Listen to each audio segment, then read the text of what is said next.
Greetings, fellow seekers. Today we turn our attention to a creature of insatiable hunger, a horrifying being that stalks the frozen wilderness with an emptiness that can never be filled, the Wendigo. This creature is no mere predator, it is starvation given form, a being cursed to feed without end, a nightmare whispered in fearful tales by those who dare tread too close to the edge of desperation.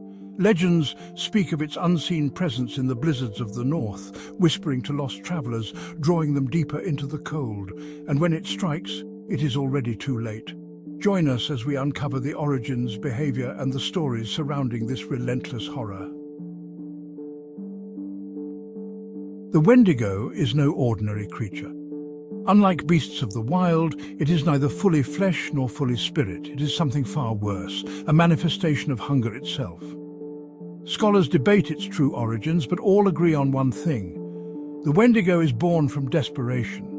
It is said that when a lost soul, trapped in the frozen wilderness, turns to cannibalism to survive, something unnatural takes hold.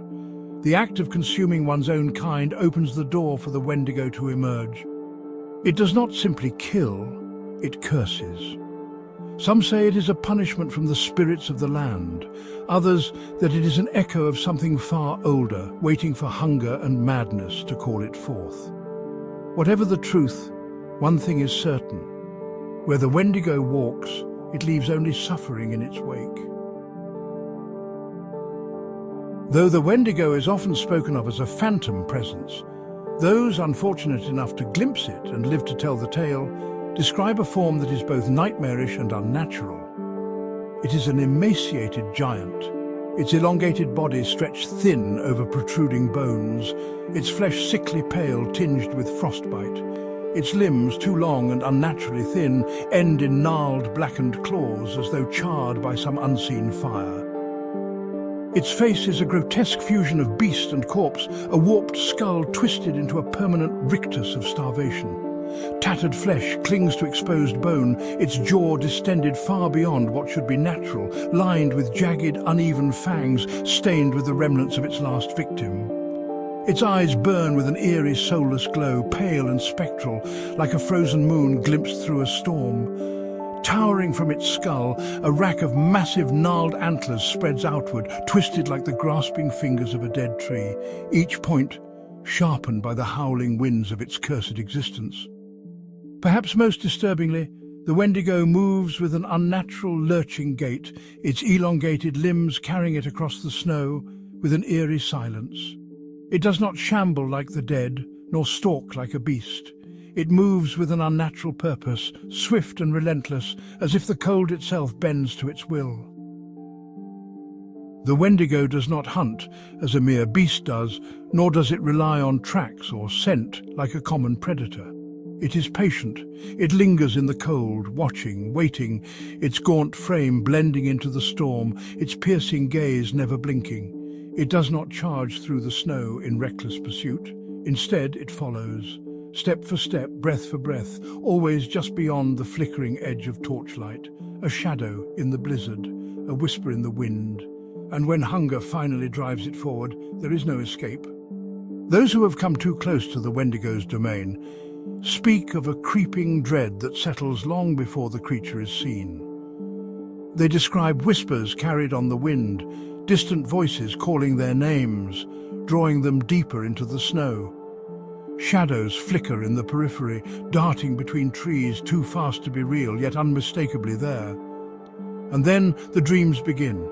Visions of hunger, of feasting, of gnawing bones and tearing flesh. Some wake screaming, others wake to find their companions gone. When the Wendigo finally chooses to strike, it does so with terrifying speed. Its elongated limbs propel it forward in unnatural bursts, its jagged teeth rending flesh in a single bite. But it does not always kill outright. Many who survive an encounter find themselves marked, cursed with an insatiable hunger that no normal food can satisfy.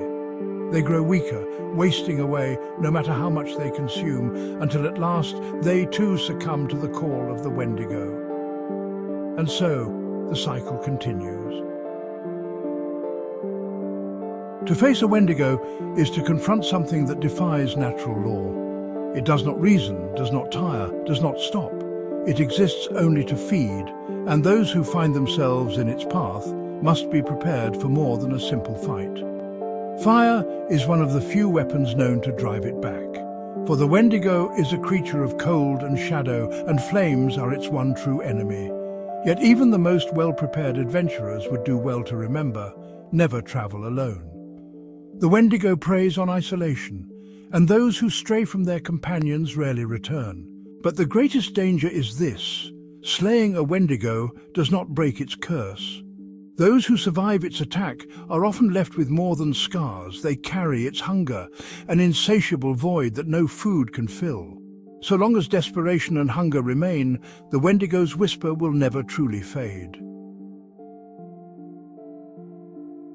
The archives of the SeekersSociety hold many accounts of those who have vanished into the frozen north. Some speak of blizzards and misfortune, others whisper of something far worse. One such tale, pieced together from the accounts of traders and trappers, is the silence of Black Hollow. A small trading outpost, once thriving on the edge of the Great Glacier, slowly began to dwindle over the course of a single winter. At first it was a missing hunter, then a family whose cabin lay undisturbed. Fire still smouldering, meals untouched. Fear took root, doors were barred, weapons kept close, yet still the disappearances continued. By the time a passing caravan arrived, the village was abandoned. There were no signs of struggle, no bodies left behind, only a scattering of strange tracks in the snow, circling the homes, lingering at thresholds. Whatever had come to Black Hollow had not needed to break down doors or force its way inside. It had waited. And, one by one, the people had gone to it willingly, or been too lost in hunger to resist its call. It was the traders who carried the story beyond the ice, their fearful whispers spreading before being committed to the archives. Another legend comes from the Uthgardt tribes, an old warning passed down to children. It is the tale of the Hunger Pact. It is said that long ago a starving warrior made a deal with something deep in the tundra, offering his own kin in exchange for survival. He returned to his tribe stronger, faster, no longer bound by the needs of ordinary men. But when spring came, the hunger did not fade, and so he fled into the mountains, his form twisting, his mind lost. To this day, the Uthgardt claim that on the coldest nights his voice can still be heard calling out, not for help, but for a meal. Seekers who have traveled among these tribes have recorded their warnings, adding their superstitions to the growing body of knowledge that surrounds this dreaded entity. Whether these accounts are mere fireside tales or echoes of a grim reality, one thing remains certain: the Wendigo is not spoken of lightly, nor is it easily forgotten. The Wendigo is more than a mere predator. It is a hunger-given form, an embodiment of the relentless, gnawing emptiness that lurks in the coldest corners of the world. It does not hunt out of instinct, nor does it kill out of malice. It waits, it watches, it whispers, a terror of the wilds, not bound by time or reason, but by the unending cycle of starvation and madness. And thus, we conclude this entry into the archives of the SeekersSociety. If you've enjoyed this journey into legend and terror, be sure to like this video and subscribe to the channel. Have you encountered the whispers of the Wendigo in your own adventures? Share your stories in the comments below. And if there is another creature that you would like us to explore next, please let us know. Until next time, Seekers, tread carefully in the cold and remember, some hungers should never be fed.